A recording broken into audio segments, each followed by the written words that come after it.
Hey guys, how are we all doing? So, my name is Joss here, and in today's presentation we're talking about how to unlock the transformational power of web analytics. To make more profits, discover new market segments, and hone in on what is and isn't working in your business.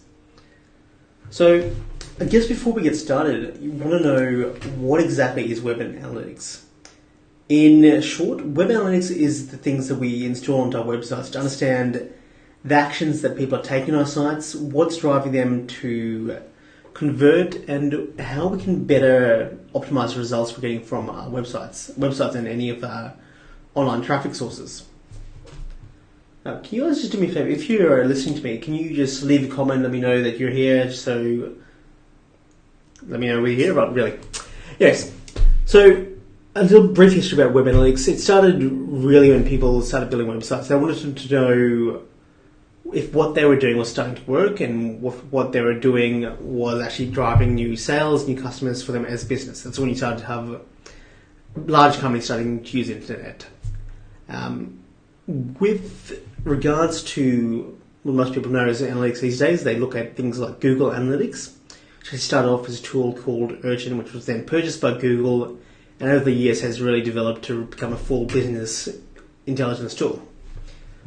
So, what are we going to be talking about during this presentation?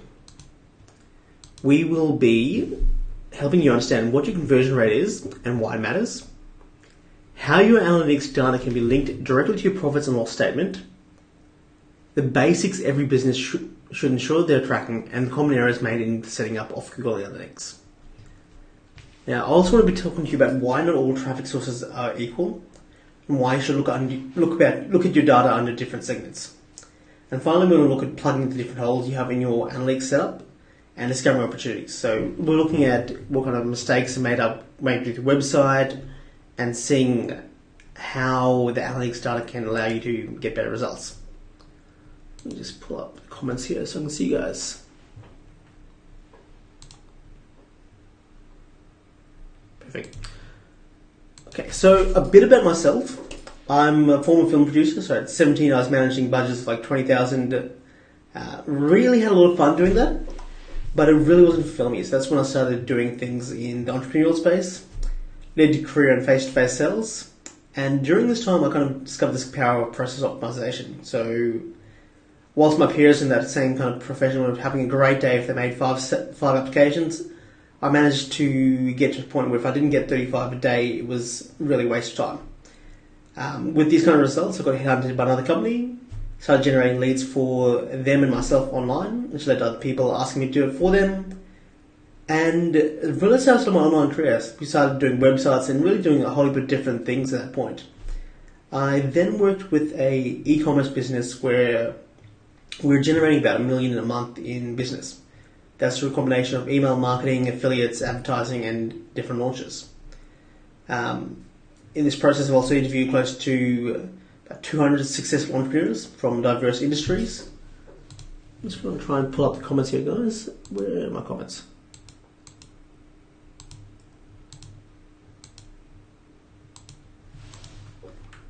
And these days I use business intelligence tools like Google Analytics to gather insights, which we use to help our clients get better results on their digital marketing efforts. So, using tools like Google Analytics, web tracking, and screen recording softwares, we're able to see the journey that people take to actually become a customer. So let's move on to what is your conversion rate and why it actually matters. So, simply put, it's the percentage of people that take desired action on your website in comparison to your total visitors.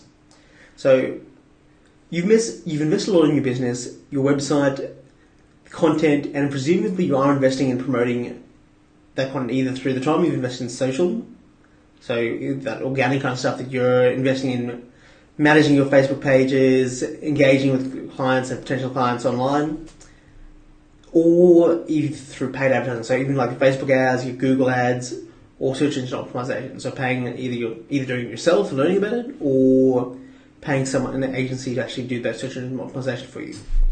My employing what we call conversion rate optimization, this will help you get the most benefit out of those investments. So looking for things you can do to improve the amount of people that actually convert into sales, into leads, into new customers for your business. So let's look at some quick wins. One of the quickest wins that we find that people can get out of doing conversion rate optimization is testing their message. You might find that having a different offer on the top of your website will actually lead to better results. Changing the way your content's laid out, so adding testimonials in different places throughout your site so people can both not only just see what you do, but how it benefits them, whether there's other people that they might actually know that have had results with you, and just testing the way that content is actually laid out to make it easier for them to navigate, easier for them to find what they want to find. Like I mentioned before, proof elements is another thing, and a prominent call to action. So often I go to websites and I'll be looking for what actually needs to be done. What action do you want me to take next? Like I said, make it easy for people to take the next step. If most people convert for your service through a phone call, make your phone number nice and prominent, and make it easy for people to find, easy for them to click. Got to keep in mind that people are often mobiles these days, so if they're mobile, you want to make sure that your website is suited for a mobile device. So again, I've actually got a graph here that explains what it is. So conversion rate optimization is taking the traffic, looking at what kind of engagements people are doing. So it's high value actions, like filling out a form, watching a certain video on your site, and what kind of conversion that leads to, whether it's a purchase, an install, a sign up, or something like that. Mostly for you guys running salons, that's either someone making a phone call to you, or them filling out become a lead, or actually booking online. So I mentioned earlier that you can actually link your analytics data directly to your profit and loss statement. What that means in plain English is how does all this stuff that you're doing online actually result in revenue? So if you take a look at the leads you're getting generating from your websites, the conversion rate that you're getting, looking at how many of those leads turn into sales and how much of those sales you retain, you can actually see how that accumulates over time on your profit and loss statement. So let's say every month, every week you're getting 10 leads. Of those leads, you're converting 10 of them into customers. And of those customers, let's say they all stay. So you've got retention. That means that every week that you're running your online marketing, you're gaining an extra 5 clients that then are retained over time. Now, this isn't always the case. It usually isn't the case to have a 100% retention rate, because people will move house and they'll change for whatever reason. But let's use an example. That being said, if you were able to change what's on your website and influence how many people convert by increasing your conversion rate, and take your conversion rate from giving you those 10 leads, you can give you 20 leads. You're still maintaining that conversion rate from leads into sales. You're now making an extra 10 people coming to your business each month. You can imagine how this starts to pile up over time, and that's just by paying attention to your web analytics data in order to get more people converted into sales for you. Now, the basics every business should ensure you're tracking in common areas that are made in setting up Google Analytics. Now, what most people don't set up in their analytics from the outset is setting up your goals. Now, this will be different for every business. Often I find looking at the landing page or the thank you page you want them to get to as a goal. So say they fill out a form and then they get taken to a thank you page. That should be one goal. If it's someone to purchase something from you, like you've got an online shop as part attached to your salon, you want to use that set that up as a goal as well. You can even set that up with enhanced e-commerce, which I'll get to a bit later. But you want to set up as goals, so you can actually see that how it's being measured. And if you've got people actually calling your salon from your website, that needs to be a goal as well. It's just a few examples. Now, if you've got things set up like Afterpay through what Electricity offers you guys, you want to be setting up referral exclusions. So what a referral exclusion is, Google Analytics will always take the last thing that someone's visited and give you that as their referral source. Now, if they're going through something like a payment system, it'll take that'll take credit. But what you want to be doing is giving it credit to what actually drove that click before that. So maybe it might be a Facebook post, maybe there might be a Google search, or it might even be a Google AdWords click. But what that is, that's what you want to be giving the credit of that sale to. That's why we want to go into our referral exclusions within our Google Analytics settings and make sure that's all set up.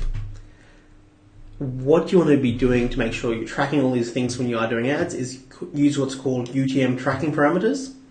It's just a little thing you add after your links to indicate where traffic's coming from. So if you're using Facebook, you'll tell it's from Facebook, it's from this ad, and it says this content in it.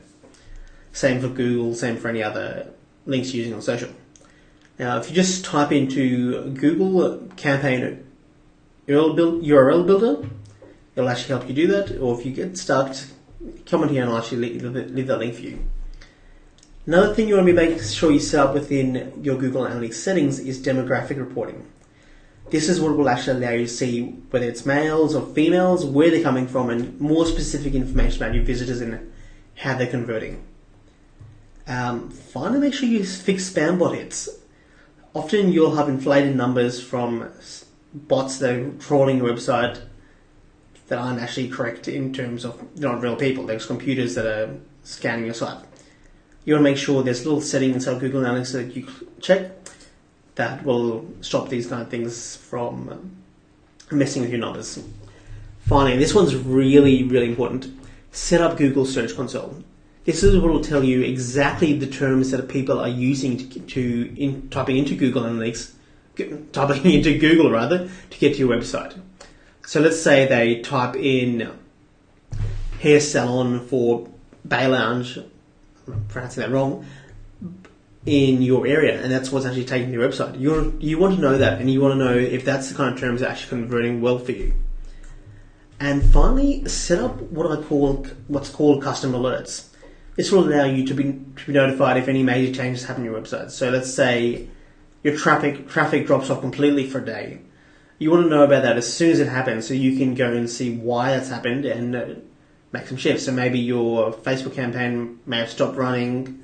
Maybe something happened with your website; it went down.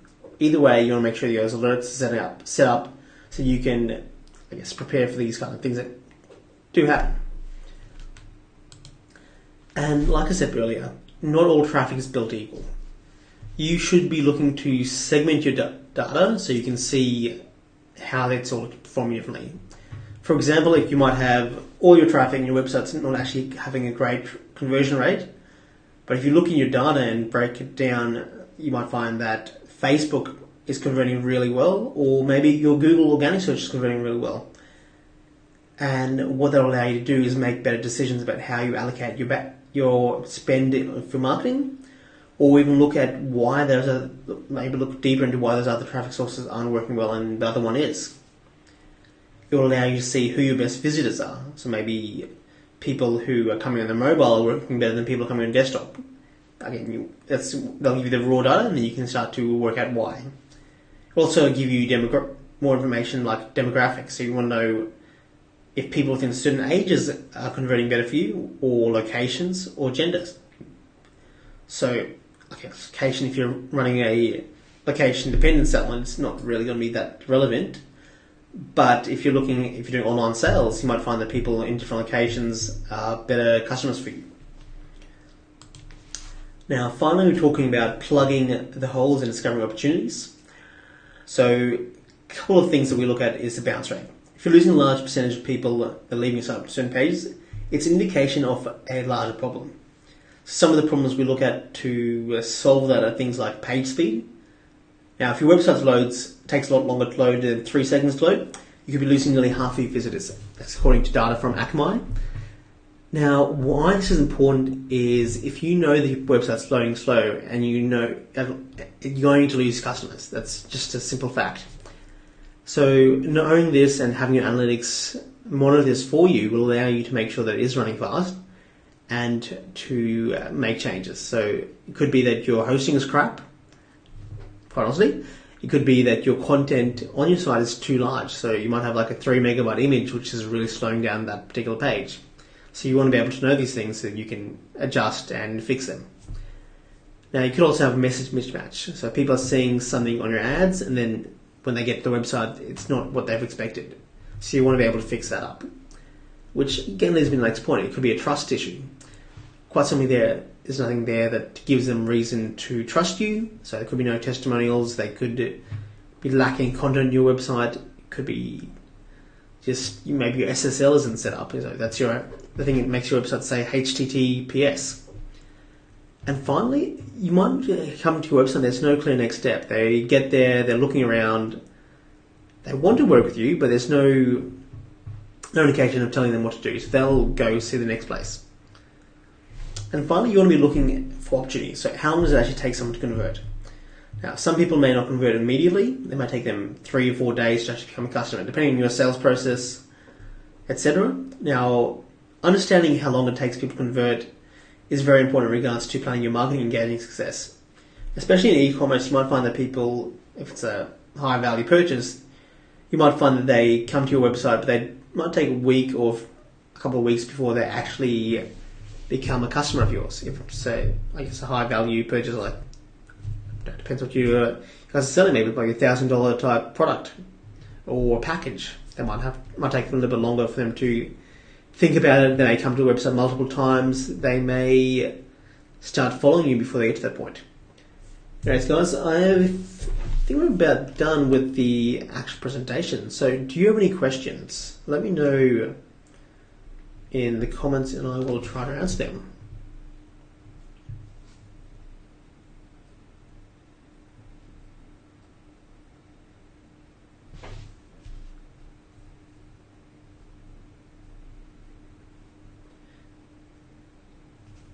There we go. I've got the comments up here. Hey Dion. Hey Vicky. You know, guys, I might actually respond to the questions in the comments. So if you guys want to leave that, let me know, and I will. I'll wait on a few more minutes. Probably give it another 3 or 4 minutes. If you guys have any questions, let me know. Otherwise, I'll answer the comments when I get a chance.